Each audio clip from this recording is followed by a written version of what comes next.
সে আজকে নয়। ভুলে গেছি কবে থেকে আসছি তোমায় চেয়ে, সে তো আজকে নয়, সে আজকে নয়। ঝর্ণা যেমন বাহিরে যায়, জানে না সে কাহারে চায়, তেমনি করে ধেয়ে এলেম জীবন ধারা বেয়ে, সে তো আজকে নয়, সে আজকে নয়।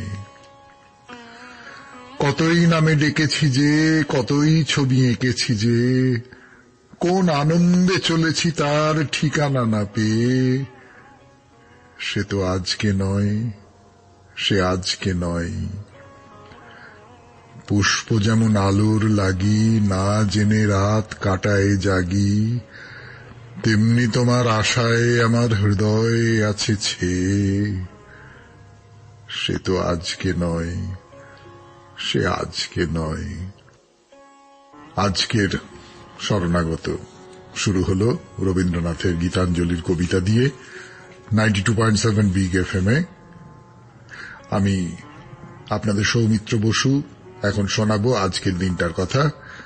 বিশুদ্ধ সিদ্ধান্ত মতে আজকে বৃহস্পতিবার 30 অগ্রহায়ণ 1428, ইংরেজির 16 ডিসেম্বর 2021।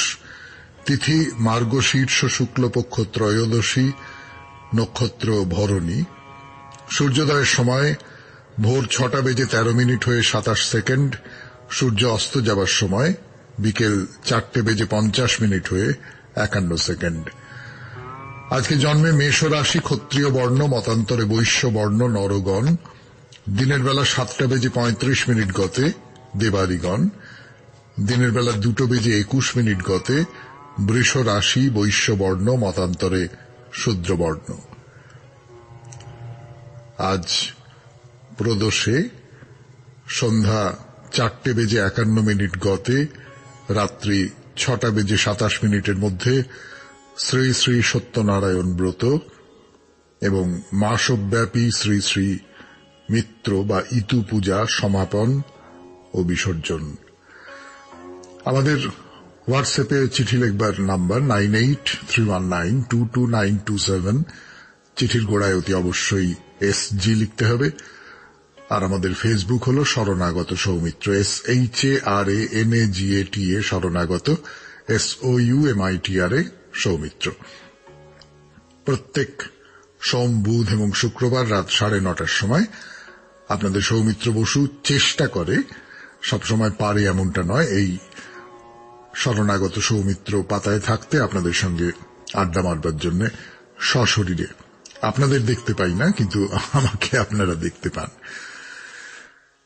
এবারে তাহলে আজকের অনুষ্ঠান সম্পর্কে বলি। আজকের অনুষ্ঠানে প্রথমে তো পুরাণ চিরন্তন। পুরাণ চিরন্তনে একটা খুব চমৎকার বিষয় নিয়ে আপনাদের সঙ্গে কথা বলবো। শিবের সারা গায়ে ছাই, তো মহাদেব সারা গায়ে ছাই মাখা থাকে। কখনো মনে প্রশ্ন জেগেছে কেন মহাদেব সারা গায়ে ছাই মাখেন কেন? যদি না উঠে থাকে, আমি বলার ফলে উঠল তো, এর উত্তর পাবেন আজকের পুরাণ চিরন্তনে। তারপরে গীতার কথা, গীতা নিয়ে নানান রকমের ভাবনা চিন্তার কথা হচ্ছে, সেগুলো আপনাদের জানালাম। এরপর স্বামী বিবেকানন্দের চিঠি থেকে পড়ে শোনাবো আপনাদের। তারপরে তো আপনাদের চিঠিপত্রের উত্তর, এবং শেষে বাইরে দূরেতে আমরা দক্ষিণ ভারতের মন্দির দেখছি, ব্রহ্মার মন্দির। তাহলে এই হলো আজকের অনুষ্ঠান সূচি খুব সংক্ষেপে। বড় করে তো বলবোই, 92.7 বিগ এফএম এ শরণাগত অনুষ্ঠান শুনছেন আপনারা। এখন গানের পর পুরাণ চিরন্তন। শিবের গায়ে ছাই কেন? 92.7 বিগ এফএম এ শরণাগত অনুষ্ঠানে আমাদের বিষয় হচ্ছে শিবের গায়ে ছাই কেন। একটা গল্প আছে, পুরাণের গল্প, শিবপুরাণের গল্প। কৈলাসে বসে বসে হর পার্বতী নিজেদের মধ্যে কথাবার্তা বলছেন। তো এটা কথা ওটা কথা এসব বলতে বলতে পার্বতী একসময় শিবকে জিজ্ঞেস করলেন, আচ্ছা তুমি সারা গায়ে ছাই মাখো কেন? তা মহাদেব বললেন, তাই জানতে চাও? আচ্ছা, এই বিষয়ে একটি কাহিনী বলবো, তুমি শোনো। ভৃগু বংশে এক ব্রাহ্মণ ছিলেন, তার নাম বিদ্যা। তো একবার তিনি ঘোরতর তপস্যা শুরু করলেন। সেই ঘোরতর তপস্যা যাকে বলে, শীতের মধ্যে জলে বসে, গ্রীষ্মকালে চারপাশে আগুন জেলে, বর্ষায় বৃষ্টিতে ভিজে তপস্যা করছেন। প্রথম প্রথম খুব অল্প করে সারাদিন একবার খেতেন, তারপর শুধু গাছের পাতা খেয়ে থাকতেন, তারপর সেটুকু আর খেতেন না, বায়ু খেয়ে ঘোর তপস্যা শুরু করলেন। তারপরে একটা আশ্চর্য ঘটনা ঘটল। তার আশ্রমে যত জন্তু জানোয়ার ছিল, যেমন ভাল্লুক, শেয়াল, সিংহ, বাঘ, হাতি, সকলেই হিংসা ছেড়ে শুধু ঘাস খেতে আরম্ভ করল। এবং আরো আশ্চর্য ঘটনা, তারা বন থেকে ফলমূল এনে সেই ব্রাহ্মণ বিদ্যা তাকে দিত, যেন তার চাকর বাকরের মতো কাজ করছে তারা। মানে মাংসাশী জন্তুরা তৃণভোজী হয়ে গেল তার তপস্যার প্রভাবে। তারা সব ফলমূল এনে দিত, ব্রাহ্মণের অত ফলমূল লাগতো না, তিনি ওই নিজের জন্য সামান্য একটুখানি রেখে বাকিটা তাদেরই বিলিয়ে দিতেন। তা গল্পটা কিরম লাগছে? শুরুটা ভালোই হলো না?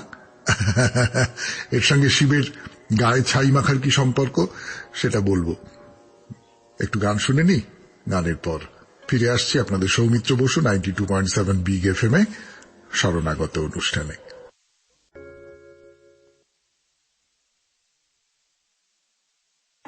শুনছেন শরণাগত, পুরাণ চিরন্তন 92.7 বিগ এফএম এ। তো যেটা বলছিলাম আপনাদের, সেই ব্রাহ্মণের কথা। সেই ব্রাহ্মণ ঘোর তপস্যা করছেন। এখন প্রথম দিকে সেই ব্রাহ্মণ তো ফলমূল আহার করতেন, তারপর কেবল পর্ণ খেয়েই থাকতেন। পর্ণ মানে পাতা। তো পর্ণ খেয়ে থাকতেন বলে তার নাম হলো পর্ণাদ। তারপর তো বলেছি আপনাদের, তাও ছেড়ে দিয়ে শুধু বায়ুই আহার করতেন, হাওয়া। তো শিব বলছেন যে এইভাবে সে তপস্যা করছে, সে সবসময় আমার চিন্তা করছে, আমার রূপ তার বুকের মধ্যে সবসময়। ক্রমে ক্রমে তার আত্মা পবিত্র হল, তার দেহ থেকে এক জ্যোতি বের হতে লাগলো, সেই জ্যোতিতে জ্বলতে লাগলো ত্রিভুবন। আমি সন্তুষ্ট হয়ে তাকে বর দিতে গেলাম। তো যোগ বলে ব্রাহ্মণের তখন একেবারে শুকনো শরীর। আমাকে দেখেই লুটিয়ে পড়ে চেতনা হারালো সে। আমি তাকে স্পর্শ করলাম, সে চেতনা ফিরে পেল। সে যার জন্য তপস্যা করছিল তাকে পেয়ে গেছে। তো আমার স্তব করতে লাগলো। তখন আমি তার প্রতি সন্তুষ্ট হয়ে বললাম যে, হে ব্রাহ্মণ, আমি তোমার স্তবে খুব খুশি হয়েছি। অনেক দিন ধরে খুব কষ্ট করে তপস্যা করলে, এখন বলো কি চাই। তা সে বলল, আপনার যখন দেখা পেলাম আর আমার কোনো চিন্তা নেই, কেবল একটাই মিনতি আমার, যেন অন্তিমে আপনার পাদপদ্মে ঠাঁই পাই, আর যেন এই পৃথিবীতে আমাকে না আসতে হয়। আমি তার প্রার্থনা শুনে বললাম যে, তুমি খুব পবিত্র বর প্রার্থনা করলে, নিশ্চয়ই তা পূর্ণ হবে। যাও, এখন নিজের ঘরে যাও। তো এই বলে তো শিব অদৃশ্য হয়ে গেছে। তখন সেই ব্রাহ্মণ কি করবে বুঝে উঠতে পারছে না। তখন মনে মনে ভাবলো যে ত্রিভুবনে আমার কীর্তি স্থাপন করব। তখন সে যোগাসনে বসে আবার তপস্যা শুরু করল। তপস্যা করছে করছে, হঠাৎ সেই যোগের তেজ বেরিয়ে তার সমস্ত দেহ পুড়িয়ে দিল। তখন তার অন্তরাত্মা আমার চরণে প্রবেশ করল। তার দেহ সম্পূর্ণটা ভস্মীভূত হয়ে গেল এবং তার থেকে অপূর্ব ভস্ম বের হল। সেই ভস্ম দেহে মেখে আমার খুব আনন্দ হল। সেই ভস্ম আমি হাতে করে নিলাম, সেই ভস্ম আমার সারা গায়ে মেখে দিলাম।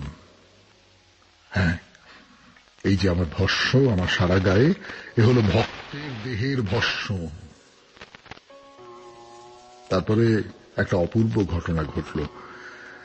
সেই যে ব্রাহ্মণ যোগ বলে দেহকে ভস্ম করার পর দিব্য দেহ ধরে আমার সামনে উপস্থিত হল, আমাকে প্রণাম করে বহু স্তব স্তুতি করল। তখন আমি আমার রূপ দেখালাম। তারপর আমি তাকে বললাম, আমি তোমার স্তবে সন্তুষ্ট হয়েছি, তুমি গণশ্রেষ্ঠ হয়ে নিত্যকাল আমার আমিতেই থাকবে। হে দেবী, আমার বরে সেই সাধু কৈলাসে বাস করছে পরম আনন্দে।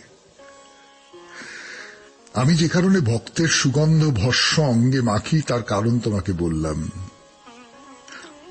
প্রয়াগে পুষ্করাদি তীর্থে যে ফললাভ হয়, ভস্মস্থানেও সেই ফল। গায়ে ভস্ম মেখে তপস্যা করলে সহজেই সিদ্ধি লাভ হয়। রাক্ষস পিশাচদের থেকে ভয় দূরে চলে যায়। যার গায়ে ভস্ম থাকে যম তার কাছেও আসতে পারে না।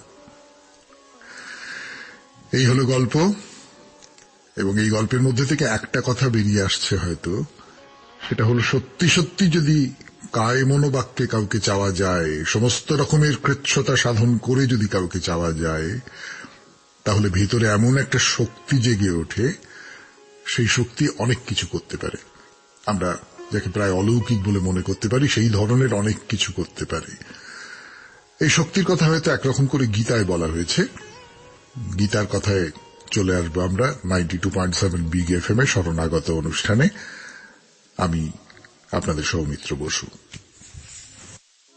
বসু ফিরে এলো পুরাণ চিরন্তন থেকে গীতার কথায় 92.7 বিগ এফএম এ শরণাগত অনুষ্ঠানে। দেখুন, আমরা তো গীতার অনেকগুলো অধ্যায়ের মধ্যে দিয়ে এলাম না। সব শ্লোক যে ধরে ধরে পড়েছি বা ব্যাখ্যা করার চেষ্টা করেছি এমন নয়, কিন্তু মোটের ওপর গীতায় যে সমস্ত কথাগুলো বলা হচ্ছে সেগুলো নিয়ে সাধ্যমতো কথাবার্তা বলেছি। এখন এতদিন ধরে যা যা বলেছি বা যা যা বলতে বাকি থেকে গেল, এইসব নিয়ে আমার দু একটা ভাবনার কথা বলতে ইচ্ছে করছে, সেটা বলেই ফেলি। দেখুন, এখনো পর্যন্ত যে কটি যোগ নিয়ে কথা হয়েছে আমাদের, তাদের মধ্যে কর্ম, জ্ঞান, সন্ন্যাস, এইসব নানান যোগের কথা বলা হচ্ছে তো।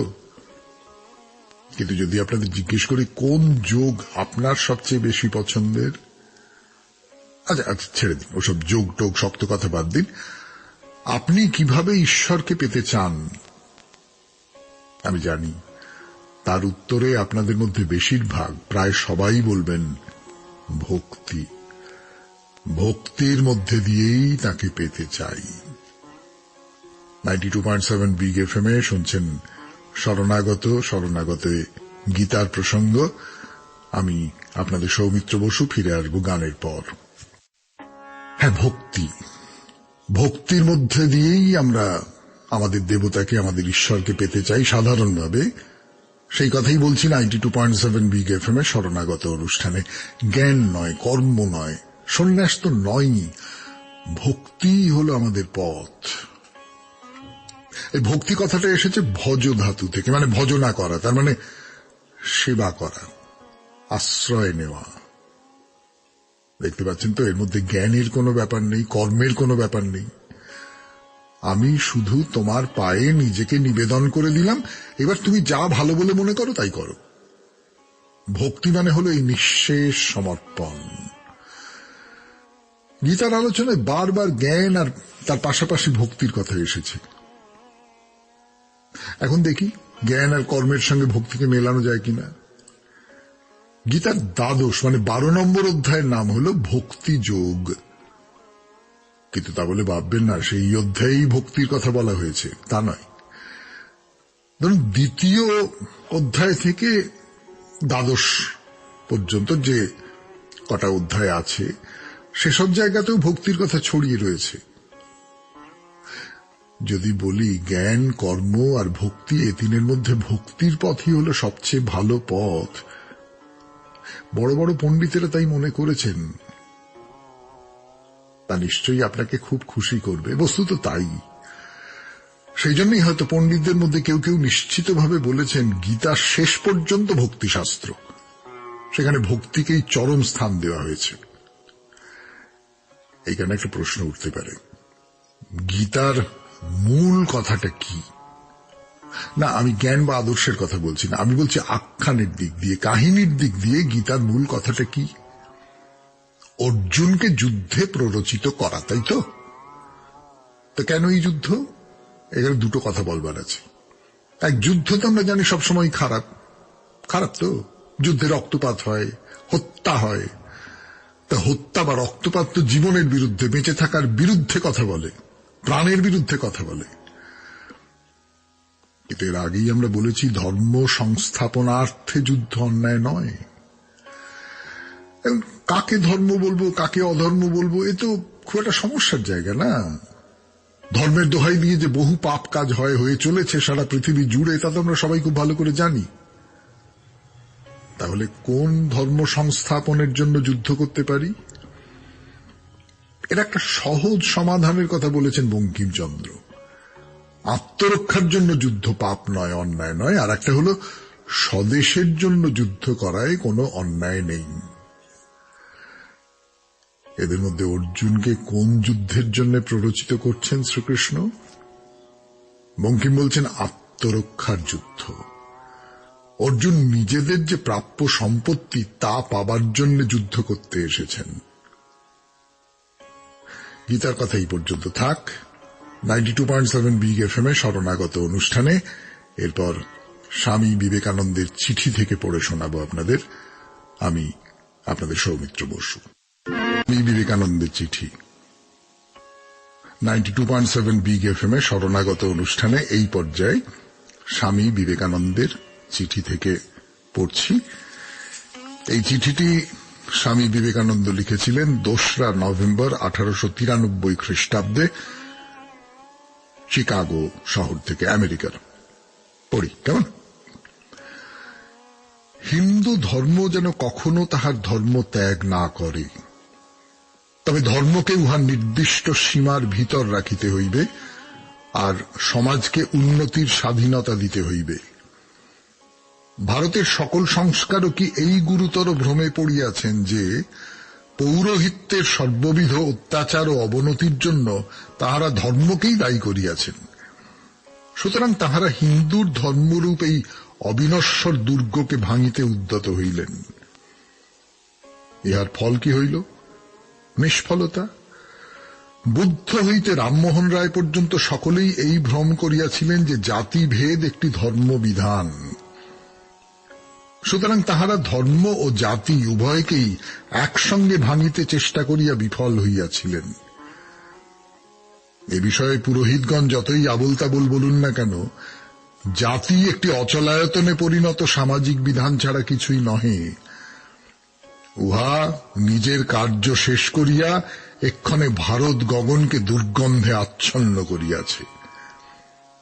ইহা দূর হইতে পারে কেবল যদি লোকের হারানো সামাজিক স্বাতন্ত্র বুদ্ধি ফিরাইয়া আনা যায়। না, এখানেই শেষ করব না, আরো শোনাবো। মাঝখানে একটু গান শুনিয়ে দিই, তারপরে দেখব স্বামী বিবেকানন্দ এই প্রসঙ্গে আর কি বলছেন। 92.7 বিগ এফএম এ শুনছেন শরণাগত। পড়ছিলাম স্বামী বিবেকানন্দের চিঠি থেকে 92.7 বিগ এফএম এ শরণাগত অনুষ্ঠানে। পড়ি আবার। এখানে যে কেহ জন্মিয়াছে সেই জানে সে একজন মানুষ। ভারতে যে কেহ জন্মায় সেই জানে সে সমাজের একজন ক্রেতদাস মাত্র। স্বাধীনতাই উন্নতির একমাত্র সহায়ক। স্বাধীনতা হরণ করিয়া লও, তাহার ফল অবনতি। আধুনিক প্রতিযোগিতা প্রবর্তিত হওয়ার সঙ্গে সঙ্গে কত দ্রুত বেগে জাতিভেদ উঠিয়া যাইতেছে। এখন উহাকে নাশ করিতে হইলে কোন ধর্মের আবশ্যকতা নাই। আর্যাবর্তে ব্রাহ্মণ, দোকানদার, জুতা ব্যবসায়ী ও শুঁড়ি খুব দেখিতে পাওয়া যায়। ইহার কারণ কেবল প্রতিযোগিতা। বর্তমান গভর্নমেন্টের অধীনে কাহারও আর জীবিকার জন্য যে কোনো বৃত্তি আশ্রয় করিতে কোনরূপ বাধা নাই। ইহার ফল প্রবল প্রতিযোগিতা। এইরূপে সহস্র সহস্র ব্যক্তি জড়ের মতো নিচে পড়িয়া না থাকিয়া যে উচ্চ সম্ভাবনা লইয়া তাহারা জন্মগ্রহণ করিয়াছে তাহা পাইবার চেষ্টা করিয়া সেই স্তরে উপনীত হইতেছে। স্বামী বিবেকানন্দের চিঠি থেকে পড়ে শোনালাম। এরপর আপনাদের চিঠিপত্র পড়ব 92.7 বিগ এফএম এ শরণাগত অনুষ্ঠানে। চিঠিপত্র 92.7 বিগ এফএম এ শরণাগত অনুষ্ঠানে আপনাদের চিঠি নিয়ে বসেছি আমি এখন।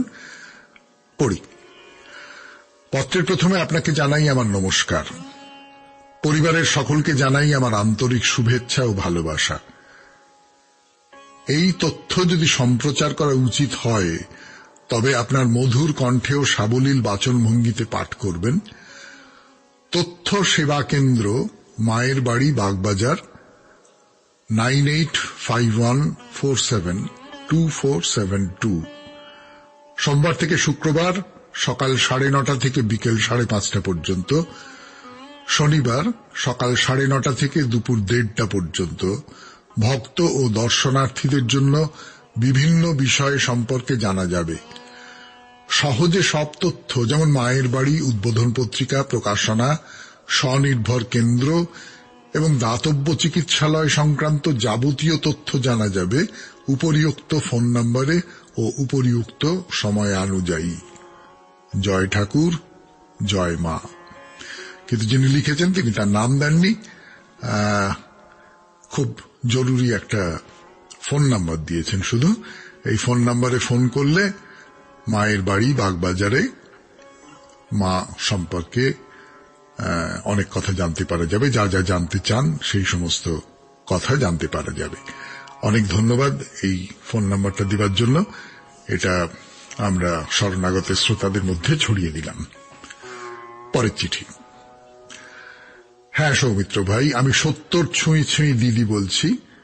দুধের স্বাদ ঘোলে মিটিল, কারণ ভেবেছিলাম এলো যে শীতের বেলা চিঠিটি পাঠ করবেন। 13/12/2021 আমার লেখা যে চিঠিটি পাঠ করলেন সেটি বর্তমানে অপ্রাসঙ্গিক। যেটি আমি লিখেছিলাম 20/5/2020-তে। তবে আমার একলা ঘরে আপনার উদাত্ত কণ্ঠে পাঠ, আমার লেখা শব্দ কটায় গমগম করতে লাগলো ঘর, আত্মতৃপ্তিতে ভরে গেল মন। আসলে প্রতিদিন ভোর 5টা থেকে শুনি বিগ এফএম এর অনুষ্ঠান। চোখের সমস্যা থেকে বেশি চিঠি লিখতে পারি না। আপনাকে আমার আন্তরিক শুভেচ্ছা ও শুভকামনা জানাচ্ছি। শরণাগত সৌমিত্র পরিবারের সকলকে শুভেচ্ছা জানিয়ে শেষ করলাম। শান্তি বন্দ্যোপাধ্যায়, ডাক্তার বাগান, শ্রীরামপুর, হুগলি। হ্যাঁ, আপনার পুরনো একটা চিঠি পড়েছি আমি, কিন্তু একটা কথা আপনাকে বলবো, সেটা হচ্ছে সেটি বর্তমানে অপ্রাসঙ্গিক এমন কথা বলবেন না।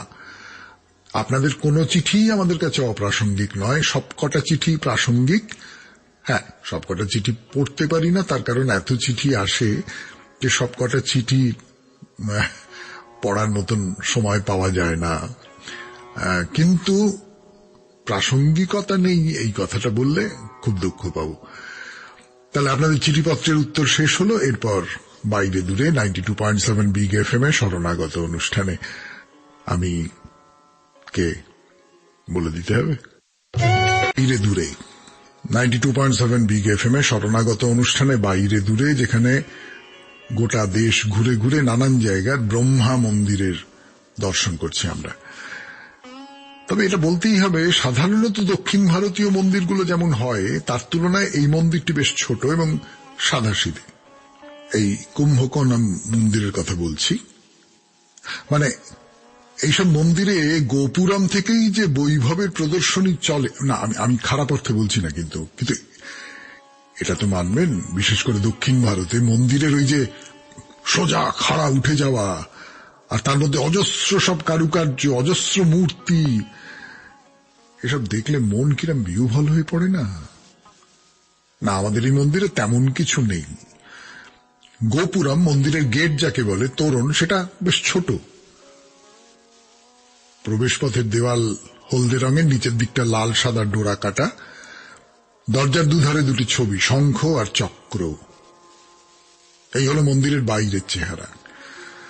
তাহলে চলুন মন্দিরের ভেতরটা একটু দেখে নেওয়া যাক 92.7 বিগ এফএম এ শরণাগত অনুষ্ঠানে। বলছিলাম যে লাল সাদা ডোরা কাটা সিঁড়ি আছে, দেওয়ালেও লাল সাদা ডোরা কাটা আছে।